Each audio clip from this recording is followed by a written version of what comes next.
Сәлеметсіздер ме, менің тәтті үй каналымның қонақтары. Бүгін біз тауық етінен француздың еті деген тағам жасайтын боламын. Ол үшін бізге мен тауықтың етін сүйегінен сылып алдым. Барлығын мына жерде тек еті, сүйегі жоқ. Соған енді қара бұрыш, қызыл бұрыш, тұз салып бәрін араластырып, бәрін жақсылап араластырып, осылай деп маринад етіп аламын. Осының үстіне енді майонез қосатын боламын.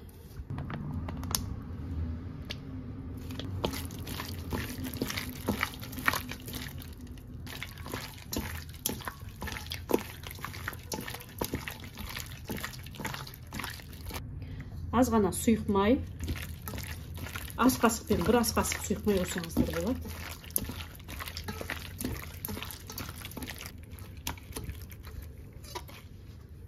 Мінекей, осылай деп жақсылап араластырып қойдық. Енді басқа заттарымыз дайындағанша бұның бетін жауып қоямыз. Азғантай тұнып, тұзы сіңіп, әдемі болып тұрады. Енді біз тазалап қойған картобымызды осындай жұқалықта әдемілеп кесіп аламын.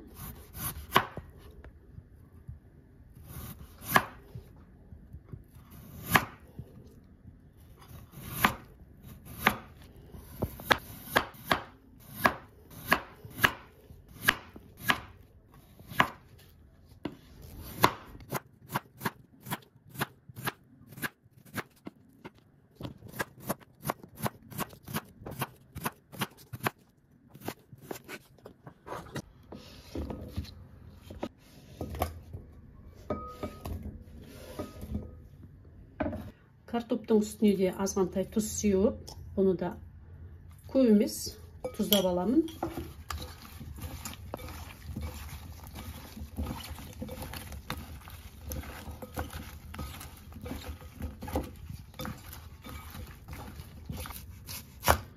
Жуаны да осылай домалақтап кесіп аламыз.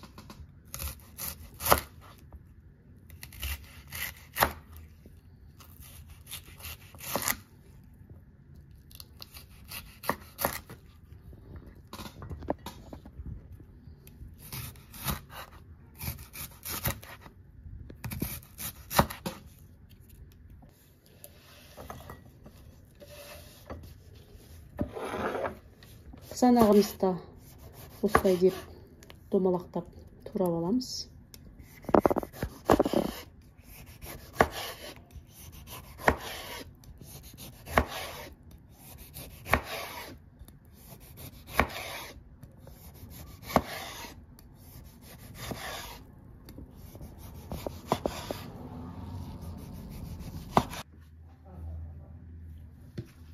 Біздің еттеріміздің барлығы маринад етілді. Енді осылай бір қатар ет, бір қатар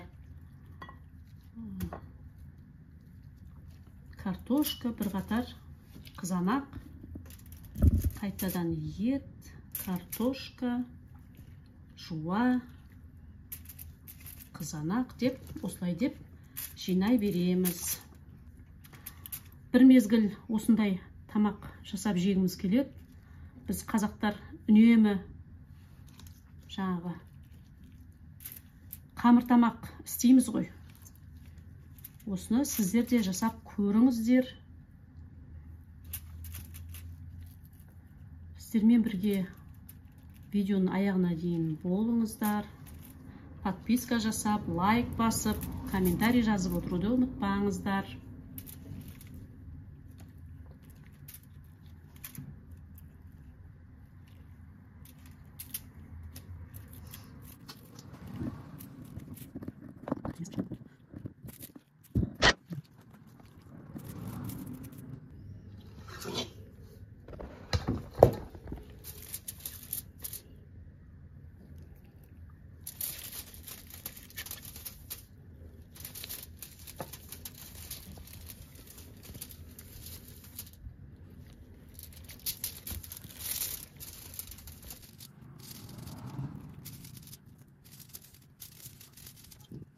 Енді осы жинап алғандарыңызды кішкене былай деп үстіне басып жіберсеңіздер, мынау кішкене противенға жайылып әдемі болып тұрады. Аяқ жағынан осындай картошка қойып жіберсеңіздер болады тағы да.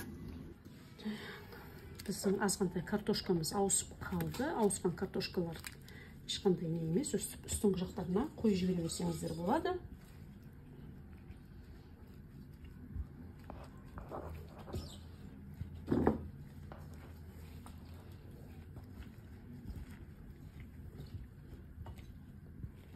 Мінекей, сатымыз дайын болды.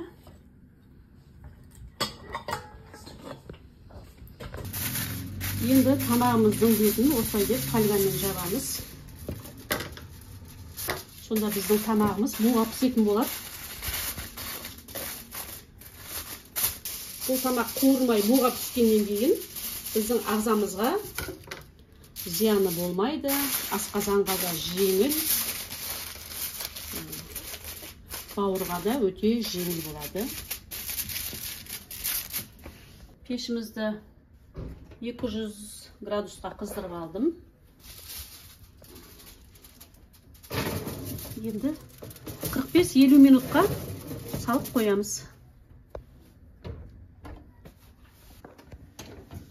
Біздің тамағымыз дайын болып қалды.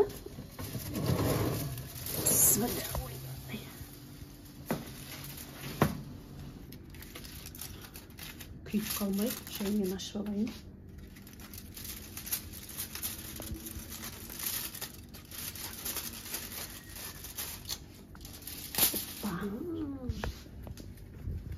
Ням-ням.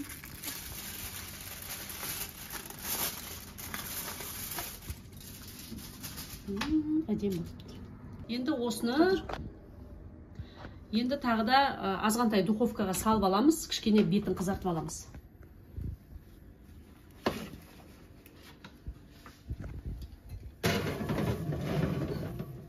Бір 10-15 минутқа. Вау, иісі деген мұрын жарып тұрады.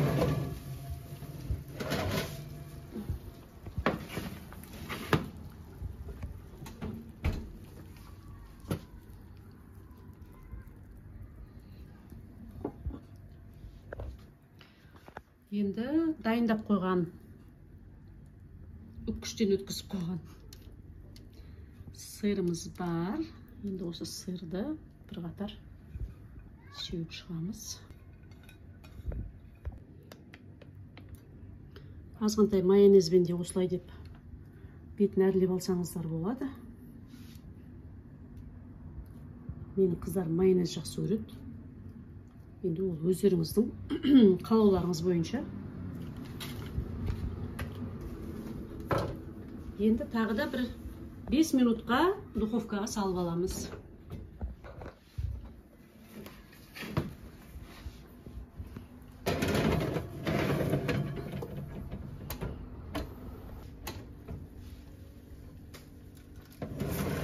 Біздің тамағымыз дайын болды.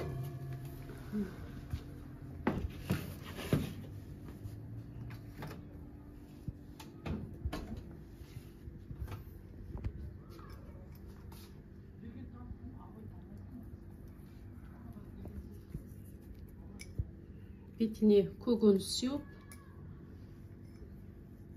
осылай деп әрлеп алсаңыздар да болады. Енді тамағымыздың дәмін көрейік.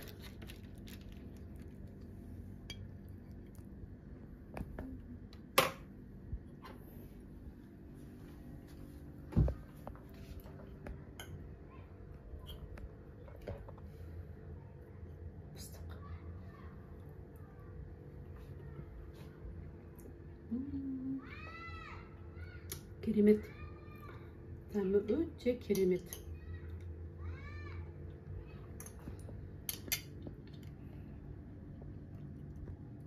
Күшті болыпты. Особенно мен кішкене ащы қызыл бұрыш қостым.